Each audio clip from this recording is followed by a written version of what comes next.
would be some interesting TV. Yeah, it would be interesting television. It would be. We just continue the commercials right to the show. Well, welcome back to Virginia this morning. They say birds of a feather flock together. That's Hello. right, Mike. Well, our friends of the show, Brent and Mike Lubbock from the Sylvan Heights Bird Park in Scotland Neck, North Carolina, just down the road. They are back with us today, and they brought along some friends, as they always do. Mike, Brent, it's always a pleasure. Good to see you. Nice to see you. What gorgeous bird do we have Well, right actually, here in your hands? it's a wood duck, which is a fairly common duck, but it wasn't in the 1950s. It went down to very, very few, and it was by putting wood duck boxes up for them to nest in has brought them back. And there are many of the boxes put up still to this day in all the swamps and areas around. So from very few, they've come back to many thousands now. Were they hunted? Oh yeah, they're hunted now still, but I mean, they were hunted then. That was probably one of the main reasons they went down. But the reason was that their nesting habits are in trees. And if you don't have many hollow trees, they've got nowhere to nest. So by putting nest boxes up, it increases their chances of breeding lots of youngsters. Which was the hunters that actually did the boxes to Yeah, begin with, so they've that, actually helped bring the species but back. Yeah. This is an imprinted one. We also use it on our education. It's a young bird. He's nearly in full color, but as you see, it's one of the most beautiful ducks you have, and especially as North American. His coloring is beautiful. Yeah, he's got to. And he has that little slick back thing. Yeah. The funny thing is when people come visit, you know, a lot of people come out in the spring and the summer, of course, but these guys have their full color starting now and fall into the winter. So we get a lot of photographers coming out to the bird park to take pictures of these beautiful birds. When you say it's imprinted, what does that mean? It means that it thinks we're its mother or father. So the first thing Who's your daddy? Yeah, right. Who's your daddy? So the first thing he sees is us. Is that so? And are they pretty social? Yes, but I mean, by imprinting, you've got to do it one-on-one. You can't have two or three of them. They won't imprint so well. They imprint on each other that way. But if you have Do you have a name? Well, this one we don't. We don't always name our birds. It does. I just forgot. I'm sorry. That's all right. It's a North American wood duck. That's the important part. Yeah. Woody, the wood duck. Woody, Yeah, okay. yeah, that'll do. Yeah. Okay. What else do we have next? Well, we've got some young baby freckled ducks from Australia. Oh, I think we saw them at the top of the show. Yeah. They're very rare. As Brent was is getting the birds, we want to say happy anniversary. You just celebrated 10 years now. 10 years. It doesn't seem like it, but we have, and we've actually come a long way in the 10 years. Okay. I know you don't mind holding This guy. If you use the bathroom, I have paper towels. So. The interesting about this... I think that's okay. I can wait till the commercial. The interesting thing about this duck is that we were actually given them by the Australian government. But they're very rare in Australia. And we've given 5 pairs about 15 years ago so that we can breed them. And if there's a problem in Australia, they do have another nucleus of them, you know, some more of them maybe in America. They also have some in Europe too. I think that's a testament to the work that you do at the Sylvan Heights Bird Park. Well, If the Australian government is entrusting you with something so fascinating right here. Are these endangered? They're vulnerable, they call it, in Australia. But they're very interesting ducks because we're not sure if they're linked to geese as well because of the way that they're scaled. You can't really see them on scales on their legs. Are very goose-like. How large would this one get?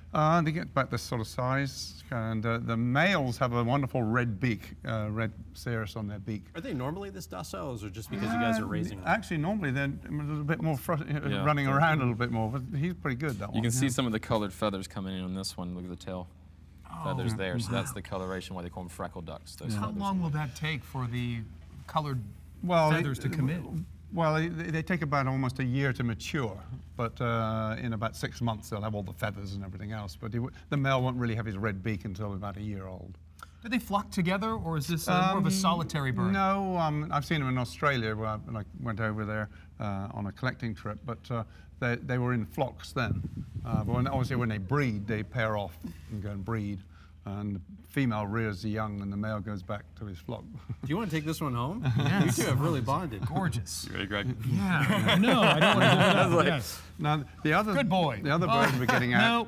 Do you have a tissue? Do you have any paper Yeah, towels? we have tissue. We're good. All right. Well, we can. The other bird we're actually Thank you. getting at now is a Canada goose. A Canada goose. Yes. All right, not Canadian goose. Whoa, whoa. Hello. Oh, She's fine. good? Oh, no, very, that's very where we, tame. yeah. This is Rosie. Does have a Rosie. name. Come on over here, Rosie. The bird, the interesting thing about Canada on the geese, plastic. she won't make too much of a mess. Put the plastic down for me, but you can use it as Anyway, She's what, you just let her. but anyway, Hi, Rosie. yeah, you can pet her. Can I pet her? No, Oh, yeah, sure, yeah, she's really... But the interesting thing about the Canada goose Hi, Rosie. is it's not rare like the wood duck. And the problem is with the Canada goose, they're becoming almost a pest because they've been introduced like to golf courses and things. Right. And now, of course, they're messing it. Rosie. They don't migrate. They just stay around here all year round. And the golfers don't like them because they're treading in the mess. You know how it goes. But Watched a couple of yeah, those but messes. this particular bird was actually a rescue bird when it was very young. And the person who raised it was, what was They're from Flintstone, Maryland. Maryland. And she's the manager. Big bird. Does that of the state mean park there. it likes Mike? Yeah, Oh, is she friendly? It doesn't go after hair pieces, does it? Let me see. Nope, it's good. She mine's likes buckled everybody. down. Yours? Yeah.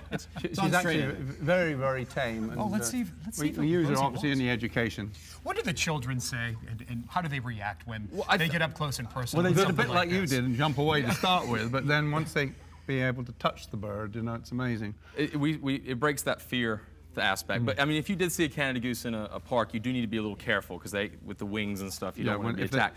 But the breeding. thing that we hear nowadays more than ever before is it real? This is the new thing. Everyone, any animal, whether it's a snake or a bird, is it real? So it's the new generation. They question if something's real. But this is real. This is real. Yes, this is real. This is not some animatronic virtual reality But bird. you asked a question about children. We have what we call a landing zone down there, which we have a lot of budgerigars, and the children are allowed to feed them, and they land on them. To start with, they're very apprehensive, but as soon as they get the first one down to feed, they relax. And for you, how gratifying is it to be saving these birds and in some cases helping the populations thrive? Well, that's our aim, and that's obviously very, very satisfying. And our other thing is to teach young people coming along too, which is another satisfying thing we do, from interns to everything else. So, but the saving of species obviously is top of our priority, and not that we're saving the Canada goose, but she can be used as an education tool to show children, you know, the size of the feet and a big goose and.